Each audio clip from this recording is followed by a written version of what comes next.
और fast food की स्वाद की लत कब जानलेवा बन जाए इसका अंदाजा शायद किसी ने नहीं लगाया जाना। अमरोहा से सामने आई ये खबर हम सभी को न केवल झकझोर देने वाली है बल्कि अलर्ट हो जाने को भी कहते हैं। यहाँ फास्ट फूड की बेहद शौकीन 11वीं की छात्रा अहाना, जिसकी उम्र 16 साल है, की कहानी हर माता पिता और युवा को हिलाकर रख देगी। चाउमीन, मैगी, पिज्जा और बर्गर जैसे जंक फूड ने धीरे धीरे उसके शरीर को अंदर से खोखला कर दिया। आंतों में छेद, गंभीर संक्रमण और लंबा इलाज, सब कुछ सहने के बावजूद जिंदगी उसे बचा नहीं सकी। दिल्ली एम्स में इलाज के दौरान अहाना की मौत ने फास्ट फूड के खतरों पर एक दर्दनाक सवाल खड़ा कर दिया है। एक रिपोर्ट के मुताबिक फास्ट फूड खाने से हर साल करीब 1 करोड़ मौतें होती हैं। वहीं स्मोकिंग से हर साल 80 लाख लोग मरते हैं। यानी फास्ट फूड स्मोकिंग से भी ज्यादा खतरनाक है। ऐसे में इस वीडियो के जरिए समझते हैं कि फास्ट फूड हमें कैसे बीमार बना रहा है। नमस्कार, मैं दिशा हटवाल और आप देखना शुरू कर चुके हैं नवभारत लाइव। फास्ट फूड के साइड इफेक्ट्स, इससे होने वाली बीमारियां और उनसे बचाव के बारे में बात करने के लिए हमारे साथ मौजूद है नागपुर मेडिकल के सुपरिटेंडेंट और सेंट्रल इंडिया के जाने माने paediatrician doctor Avinash Gawande sir. Doctor Avinash sir, आपका बहुत बहुत स्वागत है। और जिस तरीके से हमने फास्ट फूड के बारे में बात की, जो घटना भी सामने आई है और एक 11वीं की छात्र महज उम्र 16 साल, उसके साथ जो हादसा हुआ उसने फास्ट फूड पर कई सारे सवालिया निशान खड़े कर दिए। मेरा सवाल आपसे ये है कि क्या फास्ट फूड के कारण मौत संभव होती है? फास्ट फूड पहले से ना कि बच्चों के लिए, सबके लिए फास्ट फूड घातक है। फास्ट फूड से बहुत सारी बीमारियां हो सकती है। फास्ट फूड से कुछ उसमें कुछ कंटेंट रहते हैं, वो यदि ज़्यादा मात्रा में गए तो फिर जानलेवा भी हो सकता है। जनरली फास्ट फूड के कारण क्योंकि कुछ ऐसी चीज़ें रहती है जिससे अल्सर होने के चांसेस रहते हैं। फास्ट फूड में आप देखेंगे तो शुगर ज़्यादा है, अनहेल्दी फैट ज़्यादा है, फास्ट फूड में साल्ट ज़्यादा रहता है और कुछ सारे फास्ट फूड में तो और कुछ चीज़ें हैं जो खाने में कुछ मात्रा तक ले सकते, ज़्यादा मात्रा में ले नहीं सकते। लेकिन कभी यदि गलती से ज़्यादा मात्रा में जाते हैं या फास्ट फूड ज़्यादा लेते हैं तो उसके कारण अल्सर हो सकते हैं, उसके कारण कैंसर जैसी बीमारी हो सकती है। बाकी तो आपको मालूम है बच्चों में आजकल ओबेसिटी है, टाइप 1 टाइप 2 डायबिटीज़ ये ज़्यादा बढ़ रहा है। हार्ट डिसीज़, क्योंकि ब्लड प्रेशर है तो कोलेस्ट्रॉल है, इसलिए हार्ट डिसीज़ के पेशेंट ज़्यादा बढ़े हैं। इसके कारण फैटी लीवर जो आजकल बच्चों में भी, पहले बूढ़े लोगों में या मिडिल एज के लोगों में फैटी लीवर रहता था, अभी बच्चों में भी फैटी लीवर शुरू हुआ है। और कुछ टाइप के कैंसर्स, क्योंकि जैसे आपको बताया गया है कि कुछ चीज़ें उसमें कम मात्रा में दे सकते हैं, वो ज़्यादा मात्रा में जाती है तो कैंसर भी होने के चांसेस है। इसके साथ साथ जैसे फास्ट फूड में आप लेते हैं तो शुगर कंटेंट ज़्यादा रहता है। कंटिन्यूअस एक बार शुगर ज़्यादा होने के कारण, ज़्यादा होती है, उसकी लेवल ज़्यादा होती है और उसके बाद कुछ देर खाना नहीं खाया तो शुगर एकदम लो हो जाती है। ये जो एक्सट्रीम लेवल है, ज़्यादा शुगर और लो शुगर, तो उसके कारण मूड स्विंग, डिप्रेशन आना, ये सब चीज़ें फास्ट फूड से होते सकते। डाइजेशन में प्रॉब्लम हो सकती है, कॉन्स्टिपेशन।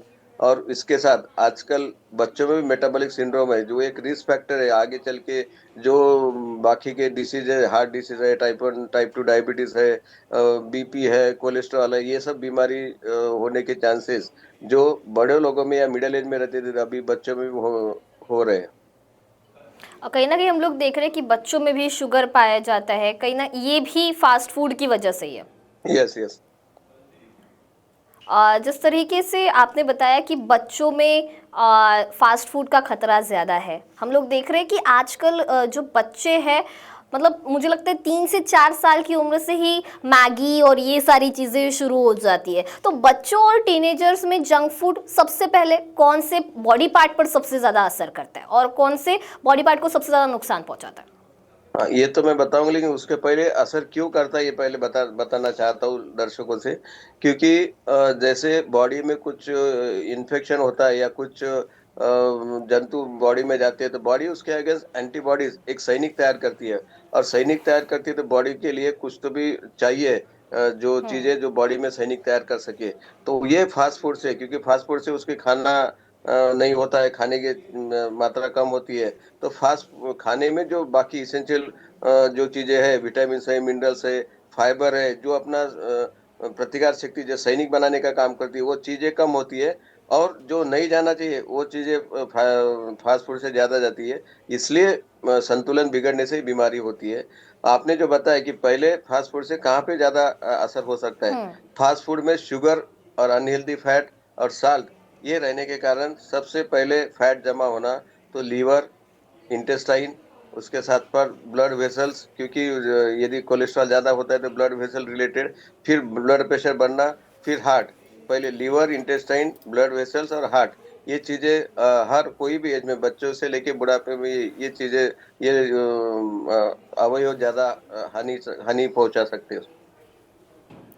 जिस तरीके से आपने लिवर और इंटेस्टाइन की बात की, हमने अभी जो अमरोह का मामला देखा वहाँ पे भी जो लड़की थी उसकी लिवर जो है उसका डैमेज हो चुका था पूरी तरीके से। आपसे जानना चाहूँगी कि लिवर और इंटेस्टाइन के लिए कितना ज़्यादा हार्मफुल है जंक फूड? हाँ, तो ये तो केस जो आपने बताया है, वो केस हम्म। प्योरली जंक फूड के कारण होने से हुई, ऐसा नहीं बोल सकते। रीजन बीइंग, नहीं तो जंक फूड खाने वाले काफी लोग हैं, तो ऐसे हम्म। मौतें या डेथ ज्यादा होती थी। ये केस है, हम्म। इसमें और भी कुछ चीजें होने के चांसेस है। जंक फूड हम्म। तो होंगे ही, लेकिन उसके अलावा वाला बच्चे में और कोई प्रॉब्लम, या फिर उसके इंटेस्टाइन में अल्सर हो सकता है, या लीवर में हम्म। दूसरा प्रॉब्लम हो सकता है। इसके साथ साथ जिसने जंक फूड ज्यादा खाया ये भी हो सकता है। लेकिन there there should be some combine, कुछ कंबाइन इफेक्ट है जिसके कारण इसमें डेथ हो चुकी है। नहीं तो हर जंक फूड खाने के वाले बच्चे में डेथ होती थी, तो अभी तक डेथ होने के चांसेस ज्यादा रहते। इसका मतलब जंक फूड नहीं खाना चाहिए ऐसा नहीं, जंक फूड तो बिल्कुल ही नहीं खाना चाहिए, वो अवॉइड ही बॉडी करना चाहिए। बॉडी के लिए हानिकारक ही है।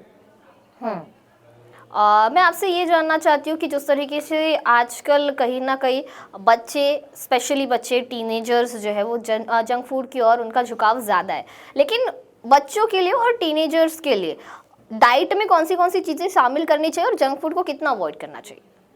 बच्चों सबसे इम्पोर्टेंट है, बच्चे के लिए जो अपने सीजनल फ्रूट्स है, सीजनल चीजें, क्योंकि बैलेंस डाइट चाहिए, तो फाइबर खाने में जाना चाहिए। मिनरल्स विटामिन्स के लिए all green leafy vegetable and seasonal fruit जाना चाहिए। रूटीन जो क्वांटिटी, स्मॉल क्वांटिटी में कार्बोहाइड्रेट, उसमें दाल चावल या रोटी ये ले सकते हैं।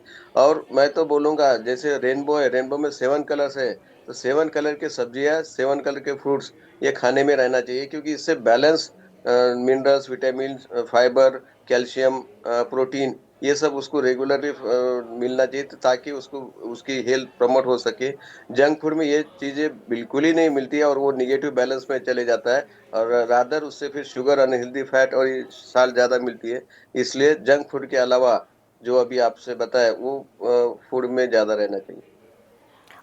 मुझे ये भी सवाल था, मतलब जैसे अगर बच्चे रेगुलर इंटरवल पे जंक फूड खा रहे हैं तो पेरेंट्स को कैसे समझेगा कि जंक फूड बच्चे की बॉडी पर असर कर रहा है? मतलब जंक फूड के नुकसान के शुरुआती लक्षण हम कह सकते हैं वो क्या होते हैं?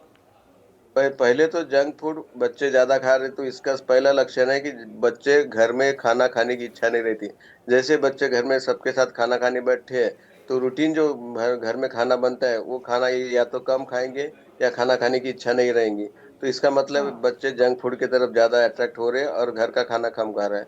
और इसके जैसे जंक फूड का मात्रा बढ़ती है, तो बच्चे में स्थूलता बढ़ जाएंगी, ओबेसिटी ज्यादा ज्यादा रहेंगी। बच्चे का जो एक्टिविटी लेवल कम होगा, बच्चे का कंसंट्रेशन स्पैन वो कम होता है। और बच्चे को लगातार बाकी के जैसे इन्फेक्शन है, जैसे सीजनल भी इन्फेक्शन है, फ्लू है, सर्दी खांसी, या फिर पेट की चीज, जो सिम्टम्स है, कभी कॉन्स्टिपेशन होना, कभी उल्टी जैसा लगना, पेट फूलना, ये चीज, ये जो लक्षण है उसमें दिखते हैं। अ, ऐसे मामलों से बचने के लिए बेसिकली पेरेंट्स को भी क्या सावधानियां बरतनी चाहिए, इस बारे में जानना चाहते हो आपसे। सबसे इम्पोर्टेंट मैं तो बोलूंगा कि बच्चे एक अच्छे हैं, मन के सच्चे हैं। पेरेंट ने, या उसके जो आइडियल है, पेरेंट, टीचर, स्कूल, जो जहाँ जहाँ बच्चे पे पर्सनैलिटी पे फर्क पड़ता है, वहां पे पहले से ये जंक फूड कितना बेकार है, कितना बुरा है, ये उनको समझने का चाहिए। बच्चों को आप डेली ऐसा समझाते, बच्चों को डेली हैमर करेंगे, तो बच्चों को समझ में आए कि जंक फूड नहीं करना चाहिए। उसके बाद पेरेंट, हर फैमिली में नॉर्मल फैमिली डिनर टाइम या फैमिली लंच टाइम होना चाहिए जो पॉसिबल है। तो ऐसे इसमें जो बच्चे और घर में जो लोग हैं, नाना नानी, दादा दादी, या पापा मम्मी, सिस्टर भाई, ये लोगों से जैसे डिस्कशन होता है, तो बच्चे जंक फूड से दूर रह के घर का फूड ज़्यादा खाने में प्रेफर इंटरेस्ट करते हैं। प्रेफ़र कर सकते हैं और दूसरा बच्चों को इन्वॉल्व करना चाहिए घर में खाना बनाने में। तो उनका हम्म। इंटरेस्ट यदि घर में खाना बनाने में जैसे डेवलप होता है, तो बच्चे वैसे ऑटोमेटिक जंक फूड से दूर रहेंगे।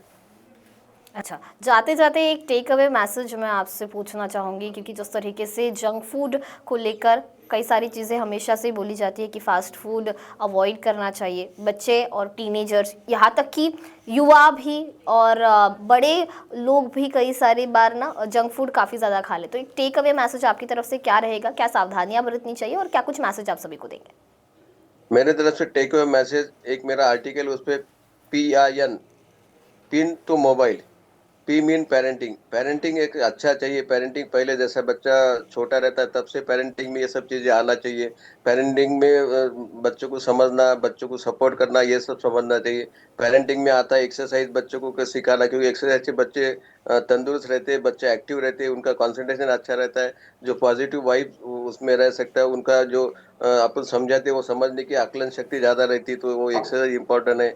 और साथ-साथ इंटरेस्ट डेवलप करना, क्योंकि बच्चे में हर चीज़ में, खाना बनाने में, खाना खाने में, पढ़ाई करने में, तो ये इंटरेस्ट डेवलप करना वो काम है पेरेंट का। और साथ-साथ डिसिप्लिन, डिसिप्लिन सबसे इम्पोर्टेंट है बच्चों में। डिसिप्लिन आप जितना उनके पर्सनैलिटी में इंस्टिल करेंगे, उतना बच्चे अच्छे रहेंगे। और साथ में नो टू मोबाइल। मोबाइल ही एक ऐसी चीज़ है, जैसे आपने देखा है कोरोना से हमारे बच्चे, कोरोना सबसे ज़्यादा अफ़ेक्ट हुआ तो बच्चे अफ़ेक्ट हुए, क्योंकि जैसा हुँ, कोरोना आया तो लॉकडाउन बच्चे ही हुए। उनके जो आउटडोर गेम्स के अलावा, मैदानी गेम्स के अलावा उनके हाथ में मोबाइल, टीवी या हुँ, लैपटॉप आया है। और अनलॉक जो हुए आखिरी कोरोना में वो बच्चे हुए। इसके कारण बच्चे मोबाइल की तरफ, टीवी की तरफ और लैपटॉप की तरफ ज़्यादा, ऑनलाइन एग्ज़ाम, ऑनलाइन पढ़ाई, तो ये हुँ, चीज़ें बच्चों को सिखाना, नो टू मोबाइल। हम तो बोलेंगे कि हर घर में जैसे शू रैक रहती है वैसे मोबाइल रैक चाहिए। तो जैसा घर में हुँ। कोई पापा-मम्मी आते हैं तो मोबाइल रैक उसमें रखना चाहिए, सो दैट बच्चों को बचपन से समझना चाहिए कि मोबाइल कितना बुरा है, तो एटलीस्ट उनके दिमाग में आएँगे कि मोबाइल थोड़ा-सा कम कैसा यूज़ करेंगे। घर में जैसा एक प्रार्थना स्थल है, मंदिर है, तो ऐसा एक रूम रहना चाहिए कि नो मोबाइल ज़ोन, वहाँ पे जाते हैं तो मोबाइल नहीं रहना चाहिए। तो बचपन में बच्चे के दिमाग में मोबाइल के प्रति जैसा आप सजग रहेंगे वो सबसे इम्पोर्टेंट है। और ये चीज़ करते हैं, मैं आई विल एश्योर यू, बच्चे इतने अच्छे रहेंगे। जंक फूड तो ठीक है, जंक फूड तो उसका कम ही रहेगा, लेकिन बाकी बच्चे की एक्टिविटी ओवरऑल डेवलपमेंट मैं आपको एश्योर कर सकता हूँ। बहुत-बहुत शुक्रिया डॉक्टर अविनाश सर, आप हमारे साथ जुड़े और फ़ास्ट फ़ूड को लेकर बहुत सारी जानकारी आपने दी है। फ़ास्ट फ़ूड हमारे बच्चों के लिए, सभी के लिए इनफैक्ट कितना खतरनाक हो सकता है, आपने बहुत बखूबी बताया है। बहुत-बहुत शुक्रिया। और अगर आपके बच्चे भी फ़ास्ट फ़ूड का सेवन ज़्यादा मात्रा में करते हैं या फिर आप भी फ़ास्ट फ़ूड का सेवन ज़्यादा मात्रा में करते हैं, तो ये आपके लिए खतरे की घंटी है। इन सारी चीज़ों को समझिए और इन सारी चीज़ों को अपने जीवन में भी अप्लाई कीजिए। वीडियो को लेकर आपकी क्या राय है, हमें कमेंट सेक्शन में ज़रूर बताइए। वीडियो पसंद आया होगा तो इसे लाइक और शेयर करना ना भूलें और ऐसे ही तमाम अपडेट से जुड़े रहने के लिए बने रहे नव भारत लाइव के साथ।